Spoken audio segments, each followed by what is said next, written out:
Find equivalent capacitance between A and B, terminal A and B के बीच में हम लोग को इक्विवेलेंट कैपेसिटेंस निकालना है इस अरेंजमेंट का। Then second, charge and voltage across each capacitor, सभी कैपेसिटर में चार्ज और वोल्टेज क्या होगा ये हम लोगों को निकालना है। ठीक है, सप्लाई वोल्टेज 1500 वोल्ट है। ठीक है, सो सबसे पहले थोड़ा सा जान लेते हैं सीरीज पैरेलल कॉम्बिनेशन के बारे में। ठीक है, सो देखिए सीरीज कॉम्बिनेशन अगर है, सीरीज कनेक्शन है, सो इस तरह से कनेक्टेड होगा C1 C2 C3 मीन्स इस कैपेसिटर का फर्स्ट टर्मिनल बैटरी से, इस कैपेसिटर का सेकंड टर्मिनल बैटरी से, और उसके बीच में क्या होगा, इसका सेकंड टर्मिनल इसके फर्स्ट से, इसका सेकंड इसके फर्स्ट से, इस तरह से ये चलता चलेगा। ठीक है, सो ऐसे कनेक्शन में इसके अक्रॉस जो वोल्टेज होता है date is different, V1 V2 V3, और वोल्टेज का सम जो होगा डेट इज V, क्योंकि ये जो V है बच्चों ये इस टर्मिनल के अक्रॉस है। सो इस टर्मिनल और इस टर्मिनल के अक्रॉस अगर वोल्टेज निकालने बोलेगा, so that is voltage difference across this one V1, then voltage across this one V2, then voltage across this V3. ठीक है, that means voltage across this and this terminal, potential difference across this and this terminal is V1, this and this terminal is V2 and this and this terminal is V3. ठीक है, सो तीनों का सम कीजिएगा तो इस terminal के cross निकलेगा, so V equal to V1 plus V2 plus V3, और ये जो चार्ज सप्लाई करेगा बैटरी V Q, ये वही चार्ज सभी में जाएगा, so that is charge is same in all the capacitor, that is Q। ठीक है, इसको रिप्लेस कर देना है इक्विवेलेंट कैपेसिटेंस से इसका, और उसके बाद चार्ज में हम लोग Q इक्वल टू सी भी फॉर्मूला हमेशा यूज कर देंगे, जहां पर ये सी इक्विवेलेंट यूज कर लीजिएगा, चार्ज निकल जाएगा। ठीक है, दो कैपेसिटर अगर है तो सी इक्विवेलेंट क्या होगा सीरीज में C1 C2 divide by C1 plus C2, और अगर मल्टीपल कैपेसिटर है तो इस फॉर्मूला को यूज कीजिएगा 1 by C equivalent 1 by C1 plus 1 by C2 plus 1 by C3 and so on. Parallel connection है, so capacitor C1 C2 C3 देखिए parallel में है, वोल्टेज भी सप्लाई है, सो सप्लाई वोल्टेज इस टर्मिनल के क्रॉस है भी, potential difference, so same terminal ये भी है कनेक्टेड इस पॉइंट पर ना, सो सप्लाई वोल्टेज इस टर्मिनल के क्रॉस भी होगा, इस टर्मिनल के क्रॉस भी होगा, इस टर्मिनल के क्रॉस भी होगा, क्योंकि ये कॉमन कनेक्टेड टर्मिनल है। ठीक है ना, सो जितना ये भी है सबके अक्रॉस है, सो पोटेंशियल डिफरेंस इसमें सेम होगा सभी कैपेसिटर के across, that is voltage is same across each capacitor, but charge is different, क्योंकि चार्ज यहाँ जो भी सप्लाई हो रहा है वो मल्टीपल पाथ में डिस्ट्रीब्यूट हो रहा है, जिस जिस पाथ में कैपेसिटर है। ठीक है, सो इसमें अगर Q1 है, इसमें Q2 है, इसमें Q3 है, सो Q का value Q1 plus Q2 plus Q3 होगा, और C इक्विवेलेंट का जो फॉर्मूला इस केस में होगा पैरेलल कनेक्शन में C1 plus C2 plus C3 and so on. ठीक है, दो कैपेसिटर है तो C1 प्लस C2, और तीन कैपेसिटर है C1 plus C2 plus C3। देखने में ये फॉर्मूला जो है जस्ट रेजिस्टेंस का अपोजिट है, क्योंकि रेजिस्टेंस में सीरीज में इस तरह का होता है और पैरेलल में इस तरह का होता है, बट इसमें सीरीज में इस तरह का होगा, पैरेलल में इस तरह का होगा। सो ये बेसिक कंसेप्ट है, इसको जानिए। ठीक है, सो अगर ये आपको पता है, सो आइए इसमें सबसे पहले आइडेंटिफाई कीजिए कि सीरीज कौन सा पार्ट है, पैरेलल कौन सा पार्ट है। सो ध्यान से देखिएगा, सो इस कैपेसिटर का फर्स्ट टर्मिनल बैटरी से कनेक्टेड है, और इस कैपेसिटर का सेकंड टर्मिनल बैटरी से कनेक्टेड है, बीच में ये कनेक्टेड है। ठीक है, सो दैट मीन्स इसका सेकंड टर्मिनल इस पॉइंट पर, इसका फर्स्ट टर्मिनल इस पॉइंट पर कनेक्टेड है, इस कैपेसिटर का फर्स्ट टर्मिनल यहाँ पर, इसका फर्स्ट टर्मिनल यहाँ पर कॉमन है, मीन्स इस दोनों कैपेसिटर का एक टर्मिनल कॉमन कनेक्टेड है एक ही पॉइंट पर। तो जब ऐसा कनेक्शन होता है तो देखिए यहाँ पर कॉमन कनेक्टेड एक ही पॉइंट पर ना, कॉमन कनेक्टेड है, सो ऐसा कनेक्शन पैरेलल कहलाता है। सो ये कैपेसिटर पैरेलल में है, क्योंकि ये एक पॉइंट पर इसका दोनों का टर्मिनल कॉमन है, फिर इस पॉइंट पर इसका सेकंड टर्मिनल कॉमन है, सो ये पैरेलल कनेक्शन है। सो यहाँ पर मैं लिख देता हूँ this is the parallel connection, ये क्या है, पैरेलल कनेक्शन है। ठीक है, सो जब पैरेलल है तो सबसे पहले पैरेलल का फॉर्मूला यूज कीजिएगा, C equivalent equal to C1 plus C2, दो ही कैपेसिटर है, और इसका इक्विवेलेंट कैपेसिटेंस निकाल लीजिए, मान लीजिए दैट इज C इक्विवेलेंट, हम इसको मान लेते हैं। ठीक है, सो C इक्विवेलेंट का वैल्यू इस केस में क्या हो जाएगा, दैट इज 2 प्लस 3 माइक्रोफैराड, क्योंकि दो ही कैपेसिटर है, सो ये आ जाएगा 5 माइक्रोफैराड। इसके बाद इसको रिप्लेस करके 5 माइक्रोफैराड का कैपेसिटर लगा दीजिए, सो ये इस तरह का एक कनेक्शन बन जाएगा 5 माइक्रोफैराड, और यहाँ पर ये हो जाएगा आपका 20 माइक्रोफैराड। ठीक है, then this is the supply voltage, को भी ही रहने देते हैं, अभी बाद में वैल्यू हम लोग पुट करेंगे। ठीक है, सो देखिए सिंपल हो गया। ठीक है, सो जब ऐसा कनेक्शन हमने कन्वर्ट कर दिया, सो अब देखिए इस दोनों का पैरेलल कॉम्बिनेशन हमने यहाँ लिख दिया।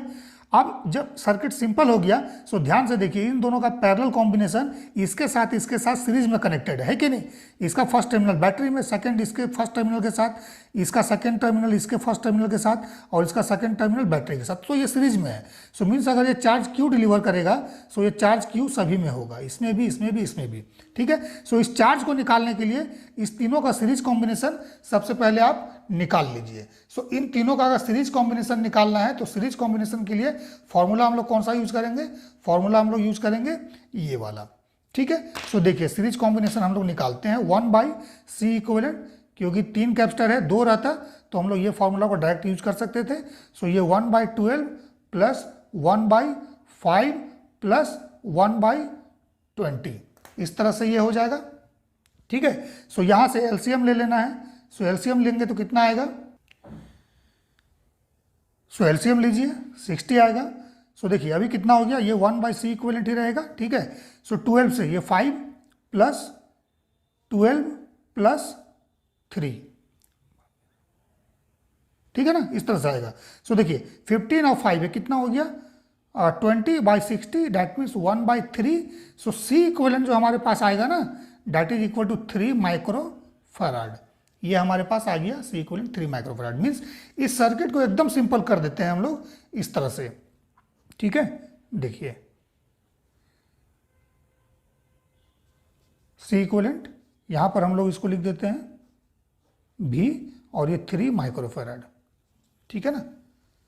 अगर प्रॉब्लम हो, क्योंकि यहाँ पर हम लोग C इक्विवेलेंट ऑलरेडी मान चुके हैं इसको, सो अगर ऐसा दिक्कत है सो यहाँ पर C इक्विवेलेंट डैश कर दीजिए। सो इसको भी डैश रहने दीजिए, यहाँ भी डैश कर दीजिए, ठीक है। अदरवाइज कैलकुलेशन के लिए कोई इशू नहीं है, ठीक है। सो आपको क्या करना है, सबसे पहले ये चार्ज निकालना है Q का वैल्यू। सो चार्ज निकालो Q इक्वल टू CV।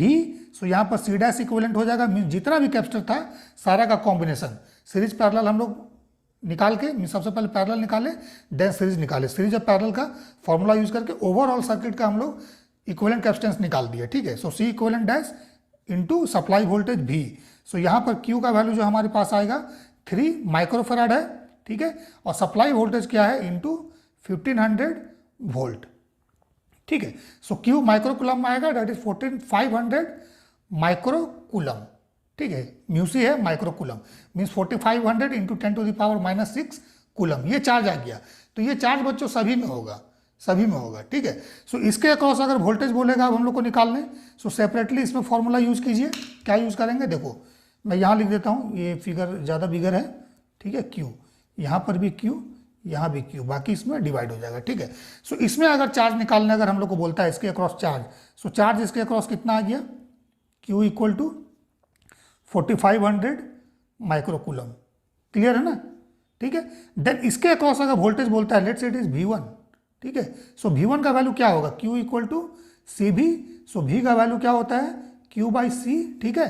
सो यहाँ पर जो V1 आएगा इसके अक्रॉस, V1 का value, so that is Q/C1, ये Q/C1 हो जाएगा। क्यों होगा, क्योंकि चार्ज इसमें सेम होगा, यही चार्ज जो बैटरी सप्लाई कर रहा है सीरीज में है, ठीक है। सो Q का वैल्यू हम लोग कितना निकाले थे 4500। सो Q का वैल्यू 4500 डिवाइड बाय कैपेसिटर कितना है 12 है, ठीक है ना, ठीक है। सो वोल्टेज डिवाइड करिए, डिवाइड करके निकालिए इसको। सो ये वैल्यू जो आपके पास आएगा that is equal to 375 volt, ठीक है ना, 375 वोल्ट आएगा। अब इसके अक्रॉस निकालिए, इसके अक्रॉस वोल्टेज क्या हो जाएगा, this voltage let's say it is V3। So V3 का वैल्यू हो जाएगा अगेन 4500 डिवाइड बाई दिस 20, ठीक है। सो 1 0 कैंसल आउट, सो कितना हो गया ये 225 वोल्ट, ये वोल्टेज इसके अक्रॉस आएगा, ठीक है। अब इसके कॉम्बिनेशन के अक्रॉस वोल्टेज सबसे पहले निकालना पड़ेगा, डैट मीन्स ये कैपेसिटेंस यूज करेंगे। सो इस कैपेसिटेंस के अक्रॉस वोल्टेज क्या होगा, let's say it is V2। So V2 का वैल्यू कितना हो जाएगा, सेम चार्ज इसमें Q फ्लो होगा, so that is 4500 divide by 5। सो देखिए ये 900 वोल्ट होगा, 900 वोल्ट, ठीक है, ठीक है ना। सो हम लोगों ने निकाल लिया वोल्टेज। सो ये जो वोल्टेज हमारा V2 आया है that is across this capacitor. So ये कैपेसिटर क्या है, इसका और इसका कॉम्बिनेशन है, मींस इस टर्मिनल और इस टर्मिनल के अक्रॉस जो हमारा वोल्टेज आया डैट इज V2, ठीक है ना। और इस V2 का वैल्यू कितना आया हमारे पास 900 वोल्ट, ठीक है। ये वोल्टेज हमारे पास कितना आ गया V3 that is equal to 225 volt, देख लीजिए। और ये वाला हमारे पास कितना आया 375 वोल्ट।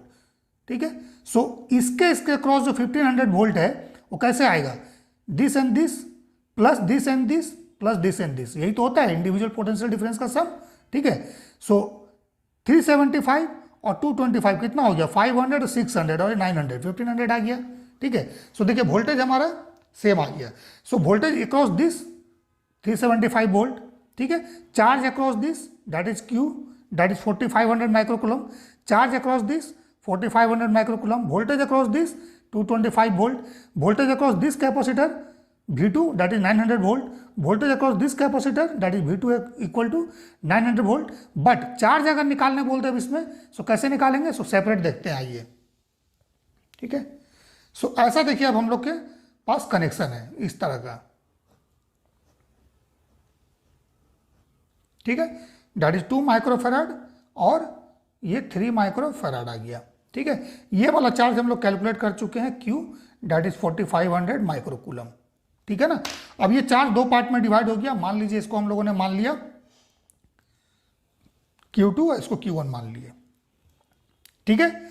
वोल्टेज इसके क्रॉस क्या है, दैट इज V2, ठीक है, और V2 का वैल्यू हम लोगों ने निकाल लिया 900 वोल्ट, ठीक है ना। सो अगर इसके अक्रॉस चार्ज निकालना है, सो अब देखिए इसके अक्रॉस इस कैपेसिटर के अक्रॉस आपको वोल्टेज पता है, ठीक है, और इसका कैपेसिटेंस का वैल्यू पता है। सो फिर Q इक्वल टू सी भी यूज कर लीजिए। सो ये वाला चार्ज Q1 क्या हो जाएगा, Q1 equal to this C that is 2 formula में 2 माइक्रोफेराड इंटू ये वाला वोल्टेज इसके अक्रॉस दैट इज V2।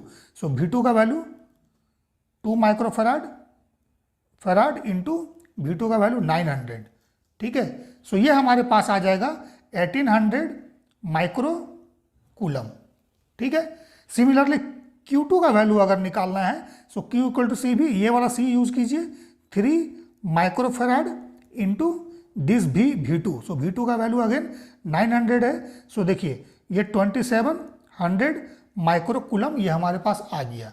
सो क्या Q equal to Q1 plus Q2 है, ये चेक कीजिए, इस Q का वैल्यू 4500, सो इसका सम 45 आना चाहिए। सो 2700 प्लस 1800, सो 4500 आ गया हमारे पास, ठीक है। सो इसके अक्रॉस वोल्टेज V2 है दैट इज 900 वोल्ट, चार्ज इसका हम लोगों ने निकाल लिया Q1 दैट इज 1800, इसके अक्रॉस चार्ज हम लोग निकाल लिए 2700, ठीक है, इसके अक्रॉस हम लोग वोल्टेज निकाल लिए दैट इज 900, ठीक है। सो सभी कैपेसिटर में निकल गया। अब मान लीजिए अगर आपको बोल दे किसी पर्टिकुलर कैपेसिटर में एनर्जी कितना स्टोर है, ठीक है, एनर्जी स्टोर निकालना है मान लीजिए इस सर्किट में।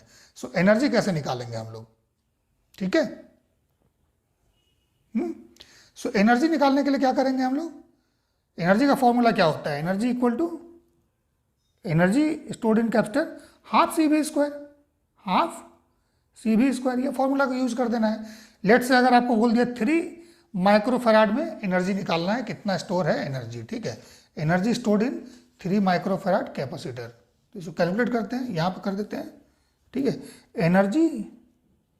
एनर्जी स्टोर्ड इन 3 माइक्रोफेराड कैपेसिटर, किसी में भी पूछ सकता है आपको। सो सबसे पहला काम तो चार्ज और वोल्टेज उसके क्रॉस निकाल दीजिए। सो 3 माइक्रोफेराड में एनर्जी निकालना है, सो E हाफ CV स्क्वायर, ठीक है। सो हाफ 3 माइक्रोफेराड है, सो 3, ठीक है, माइक्रोफेराड 10 टू द पावर -6 और V का स्क्वायर, सो V यहाँ पर कितना था, V2 था, सो 900 इंटू 900, इस वैल्यू को कैलकुलेट करना है। सो कैलकुलेट कर देखिए 3 कैंसिल हो गया, सो बच गया हमारे पास क्या, 9 इंटू 9 81, ठीक है, और 4 10 टू द पावर -2, सो ये कितना आ जाएगा हमारे पास 0.81 जूल, ऐसा कुछ आएगा, ठीक है, half CV square. So half, oh sorry ये हाफ है बच्चों, ये हाफ है, ये तो रॉन्ग हो गया, ठीक है। सो इसको कैलकुलेट करो फिर से, 9 into 9 81, 81 into 3 243 divide by 2, 243 divide by 2 into 10 to the power -2, इतना आएगा, ठीक है। सो ये हमको लगता है 122.5 हो जाएगा, ठीक है, और 10 टू द पावर -2, इतना जूल होगा ये, ठीक है। सो देख लीजिएगा कैलकुलेशन आप लोग, जैसे हमसे यहाँ मिस्टेक हो गया, देखिए 1/2 की जगह यहाँ 1/3 लिखा गया, ठीक है। सो एनर्जी स्टोर्ड अगर किसी भी कैपेसिटर में निकालना है तो सबसे पहले तो आपको उसके क्रॉस वोल्टेज पता होना चाहिए, ठीक है। सो वोल्टेज अगर पता है तो हम लोग निकाल लेंगे हाफ CV²,